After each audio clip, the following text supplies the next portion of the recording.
Bonjour et bienvenue au Forum 2021 du Réseau Santé en français de la Saskatchewan.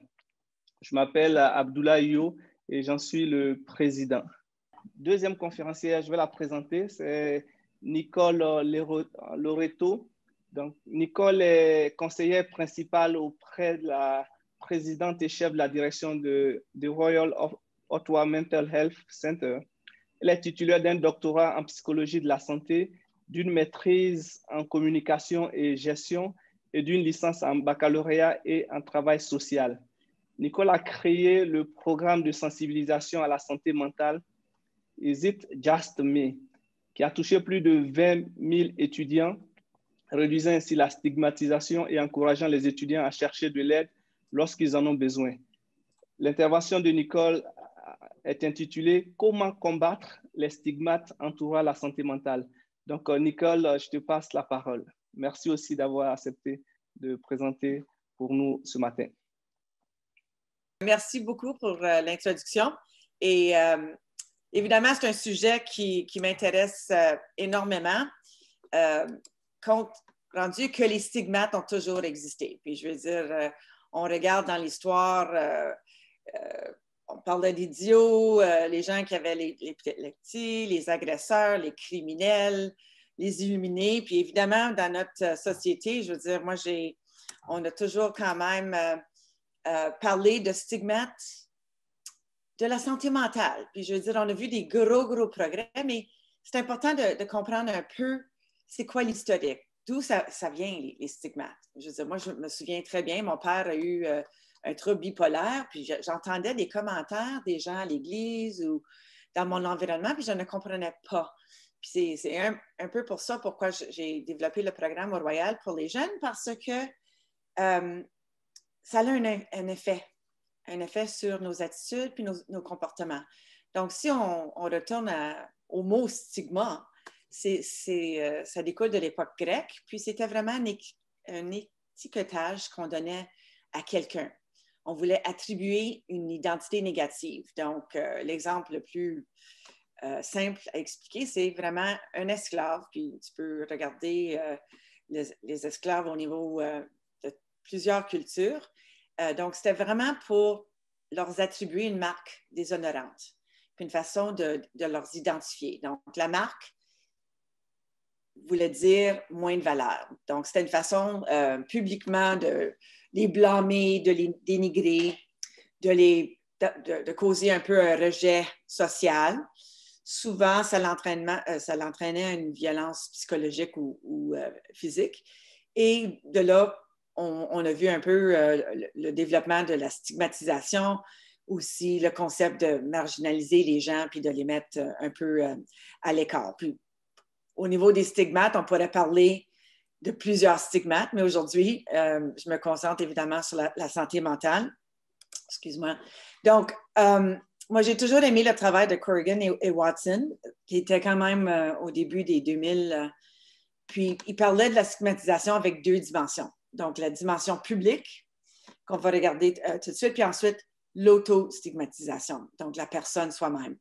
Donc, avec la dimension publique, il y a toujours trois éléments clés, les stéréotypes qu'on développe. Donc, ça, c'est vraiment la croyance négative qu'on a vis-à-vis un groupe. Donc, soit qu'on les considère, oh, ce groupe-là est dangereux, ou ce groupe d'individus sont vraiment incompétents ou faibles de caractère. C'est souvent des mots qu'on utilise pour décrire des gens qui ont une maladie mentale. L'autre dimension, à l'intérieur de ça, c'est les préjugés. Donc, c'est vraiment notre réaction cognitive et affective, parce que c'est affectif, c'est au niveau de notre émotion. Donc, si on a, de façon dans notre tête, on pense à quelqu'un, puis on le regarde, puis on dit, on développe une certaine perception, un préjugé, puis si on n'est pas bien, on sent soit qu'on a peur ou peut-être une colère. Donc là, ça l'amène à un peu l'aspect comportemental qu'on appelle la discrimination. Donc là, c'est vraiment lié au préjugé. Donc, on a une idée de cette personne, puis on veut soit l'éviter, soit utiliser la coercion. Donc, c'est souvent on a vu des fois comment la police réagit souvent avec, ou dans le passé, avec des gens qui ont des problèmes de santé mentale ou avec les populations indigènes ou avec la population noire, etc. Donc, on manifeste notre discrimination de différentes façons. Des fois, c'est subtil, puis des fois, c'est non subtil. Une des façons les plus populaires, ça a toujours été la ségrégation. Donc, pour longtemps, on a pris les gens qui avaient des problèmes de santé mentale ou qu'on avait accusés d'être sorcières, puis on les a institutionnalisés. Donc, on les mettait dans des centres que personne qui n'avait pas de contact avec le public. Je ne sais pas pourquoi L'autre dimension, c'est vraiment l'auto-stigmatisation. Donc, ce n'est pas simplement la réaction publique, mais même pour les gens, ils vont s'auto-stigmatiser. Puis ça, c'est très, très important. Puis on voit ça énormément au Royal. Puis c'est pour ça qu'on passe beaucoup de temps pour essayer de déstigmatiser la santé mentale. Donc, encore là, si on regarde l'aspect stéréotype, la personne va commencer à penser, avoir une croyance négative de soi-même. Et c'est quelque chose qu'on voit en thérapie. Donc, ils vont soit se considérer incompétents, je suis faible de caractère. Donc, ils vont vraiment se mettre plein d'étiquetages soi-même. Puis même avec des préjugés. Donc là, ils vont voir comment que les gens réagissent publiquement. Et là, ça va se manifester dans un manque d'estime de soi et d'auto-efficacité. Puis ça, c'est quelque chose quand même, tu sais, au fond de soi-même, quand on regarde la formation de l'identité de soi. Donc, au niveau de la discrimination, le comportement, on va renforcer ce préjugé. Donc, souvent, on va voir des gens qui ont une maladie mentale, puis on va dire, regarde celui-là, là. Il a abandonné son travail, on va voir qu'ils ne sont pas motivés, ils ne veulent pas vraiment aller à l'école, poursuivre leurs études, faire un parcours de vie. Puis aussi, je veux dire, une des façons qu'on voit concrètement, c'est la recherche d'emploi. Donc, c'est une façon au niveau du comportement qu'on manifeste. Je ne sais pas qu'est-ce qu'il y a avec mon petit curseur ce matin. Donc, en gros, qu'est-ce qu'on regarde au niveau de comment que ça se perpétue, la stigmatisation? Il y a toujours un élément de visibilité. Donc, le plus visible la marque, le plus que le public réagit, donc qui affecte la dimension du contrôle. Et par la suite, c'est là qu'on perçoit la situation comme la responsabilité du porteur. Donc, non seulement qu'on peut avoir un préjugé, un stéréotype de quelqu'un, mais on va même attribuer la responsabilité à cette personne-là. Donc, l'impact de l'action est vraiment très, très important. Puis un peu comme Rebecca a parlé de cercle vicieux, le plus visible, on a une réaction émotive sociale, on forme une impression, une perception dans notre tête qui va nourrir une croyance. Puis quand on regarde les attitudes, il y a toujours 3 dimensions. La cognition, la façon de penser, l'émotion qui est rattachée et le comportement.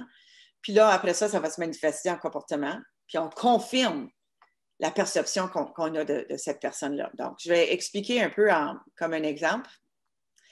Je ne sais pas pourquoi avec mon curseur.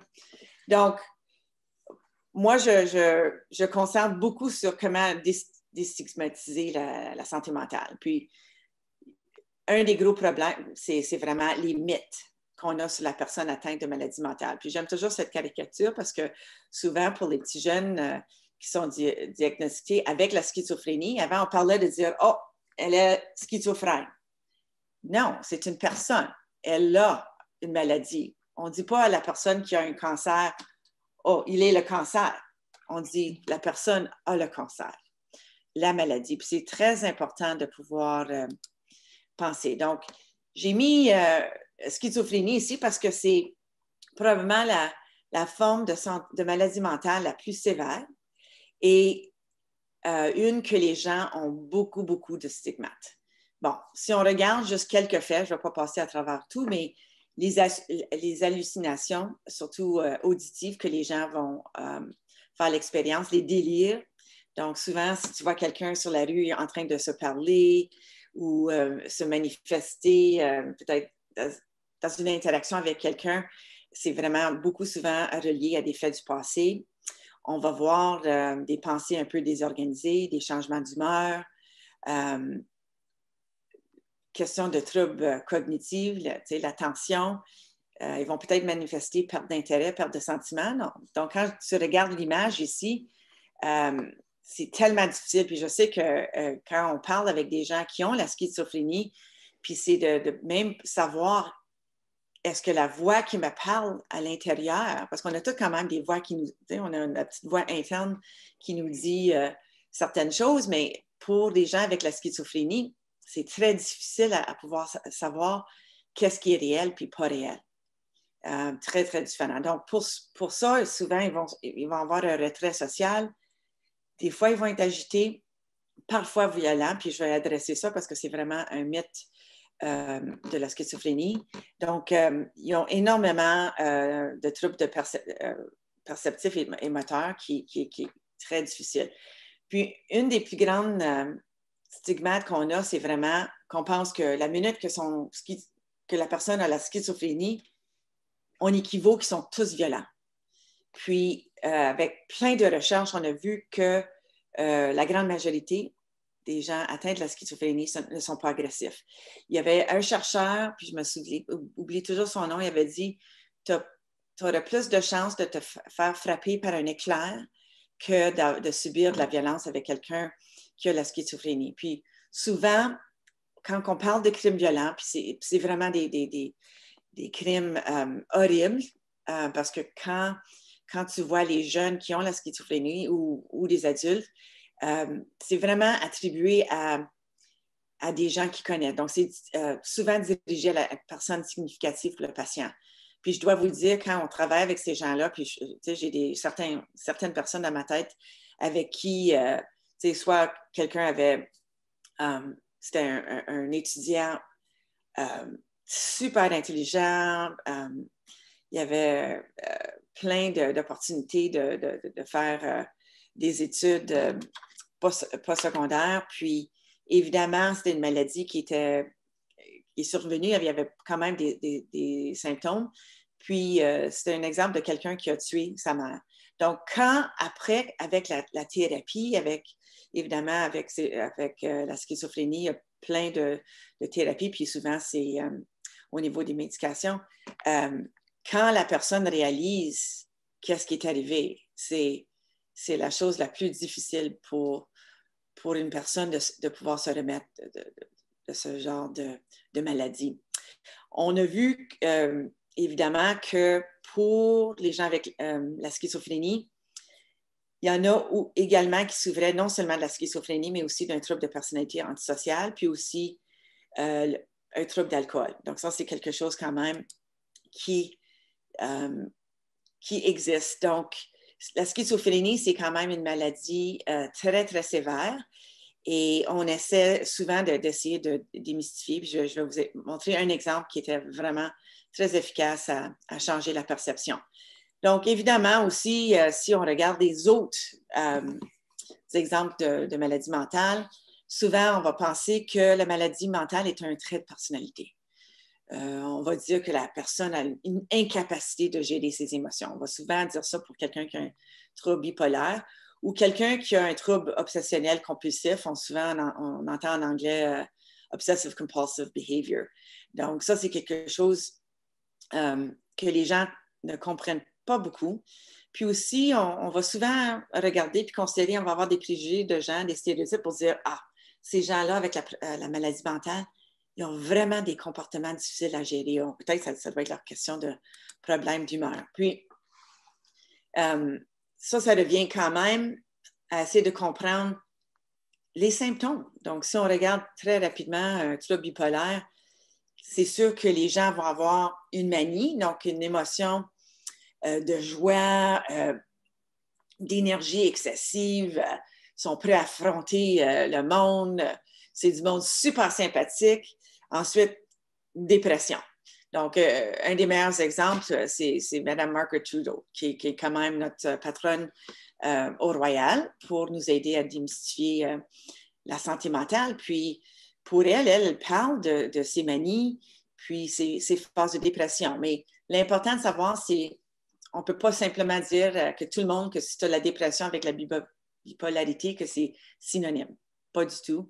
Mais des fois, il y a quand même certains, puis il y a beaucoup d'études sur ça au niveau d'un état mixte, puis de quelle façon est-ce que c'est une dépression qui n'a pas été bien traitée puis qui développe en un trouble bipolaire. Ça, c'est une théorie. Il y en a d'autres qu'on regarde une série de facteurs, un peu comme au niveau de la génétique qui est activée, peut-être au niveau environnemental, puis aussi des aspects biologiques. Donc, pour ces gens-là, on va peut-être les considérer qu'ils sont pas motivés, qui ne sont pas stimulés, mais ils se sentent vraiment anxieux. Ils vont avoir un sentiment d'impuissance. Il y a aussi un flot de pensée incontrôlé. Puis, s'il y en a des gens qui sont intéressés dans ça, Dr. Northoff, vous allez juste regarder sur notre site web, mais lui a regardé toute la question de bipolaire. C'est fascinant au niveau de sa recherche, puis qu'est-ce qu'il est capable de faire pour aider les gens, les jeunes et les adultes, mais vraiment au niveau de comment la thérapie assez spécialisée pour un trouble bipolaire. Évidemment, pour ces gens-là, vont souvent avoir de l'apathie ou agiter, puis par total d'intérêt à l'égard des activités. Donc, moi, je sais que mon père était comme super en forme, faisait vélo, exercice, enseignait le hockey, etc. Puis, chaque 3 ans, il y avait comme un complètement il n'était pas intéressé du tout à faire l'exercice. Donc, ça, c'était comme un gros changement. Mais souvent, entre les manies et les dépressions, tu vas voir quand même, les gens vont quand même avoir des périodes très, très stables, que souvent qu'on va décrire comme normales. Trouble obsessionnel compulsif, c'est vraiment l'anxiété chronique, souvent caractérisée par des pensées indésirables et récurrentes, des comportements répétitifs et dénués de sens. Puis l'exemple que je vais vous donner, puis je suis tellement fière d'elle ces jours ici parce qu'elle est maintenant en médecine docteur, puis elle travaille uniquement avec les jeunes, mais elle était une des premières jeunes que j'avais eues dans mon programme. Est-ce que c'est juste moi pour parler aux jeunes?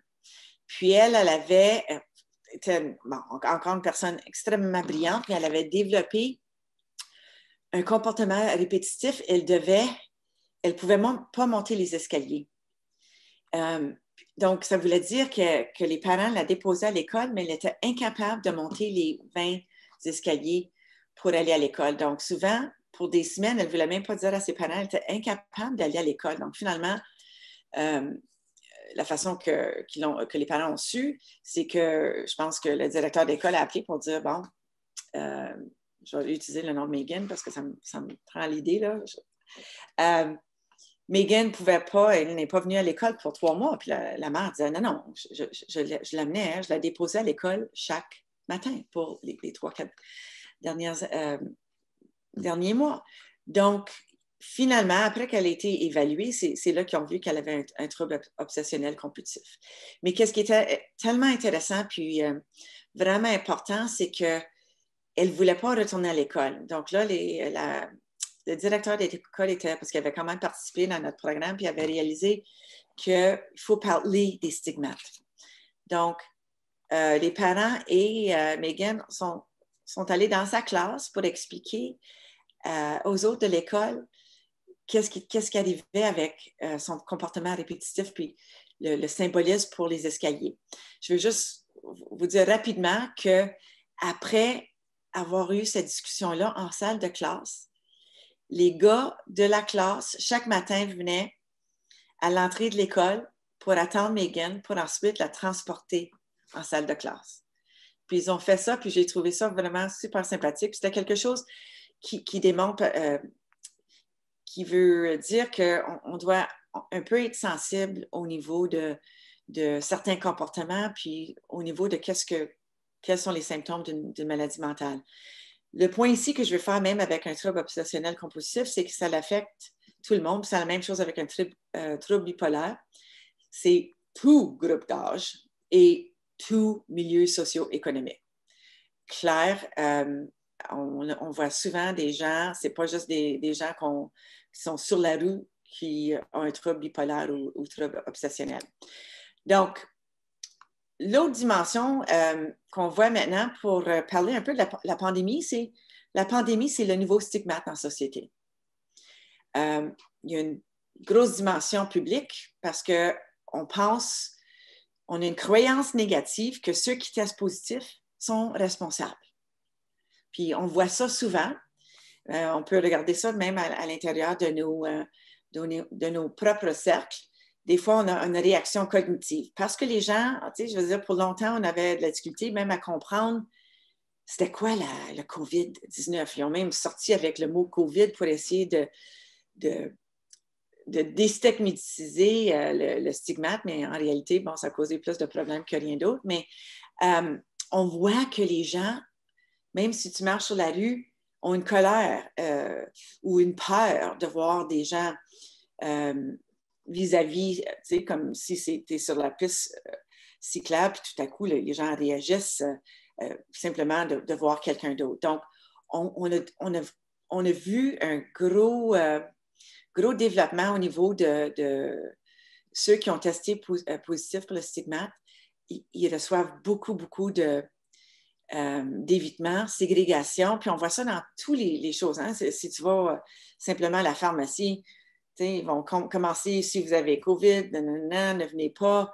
Donc, c'est vraiment intéressant comment ça manifeste, puis on essaie de travailler même avec Santé publique Ottawa ici pour essayer de encourager les gens de réagir différemment avec les gens qui ont le stigmate, pas le stigmate, qui ont le COVID, parce qu'évidemment, ils se sentent vraiment isolés, ils se sentent extrêmement... Il y a une incompétence, ils se sentent vraiment responsables, qui entraîne beaucoup de problèmes de santé mentale.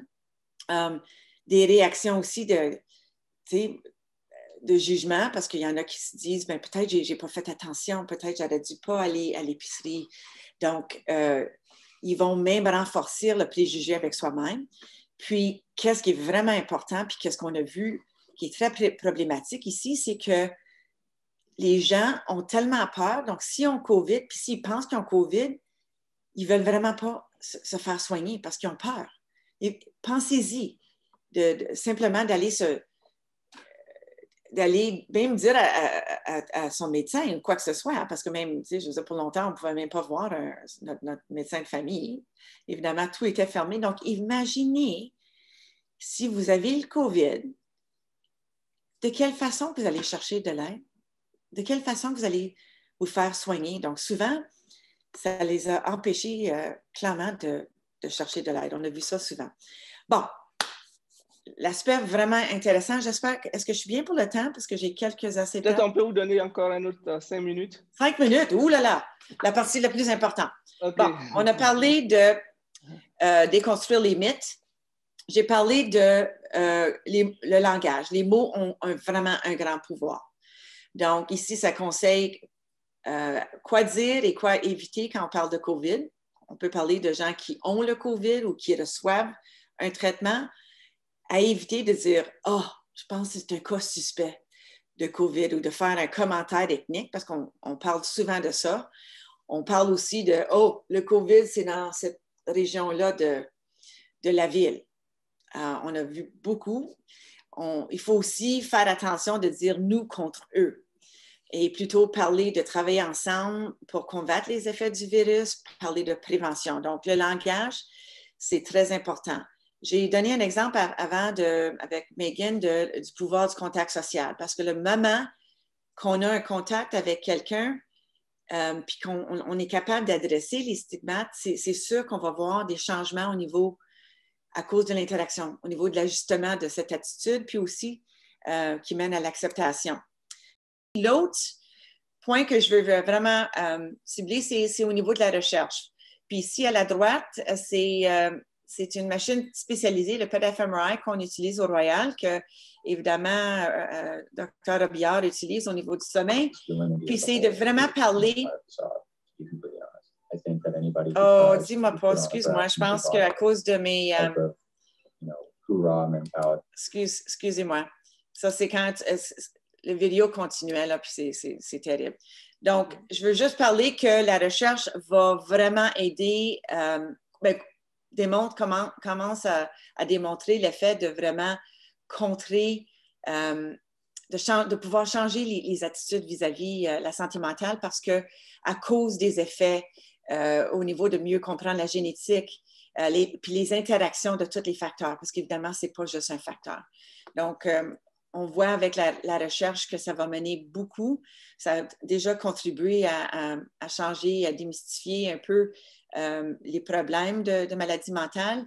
Et je pense aussi avec des campagnes publiques, comme on voit ici, qui a été développée par une école affiliée avec Harvard, sur déconstruire les stigmates. Puis ça, c'est quelque chose qui est très, très puissant. Donc, ça parle un peu de tous les éléments que j'ai mentionnés, le contact, le langage, les campagnes publicitaires, puis aussi au niveau de la recherche.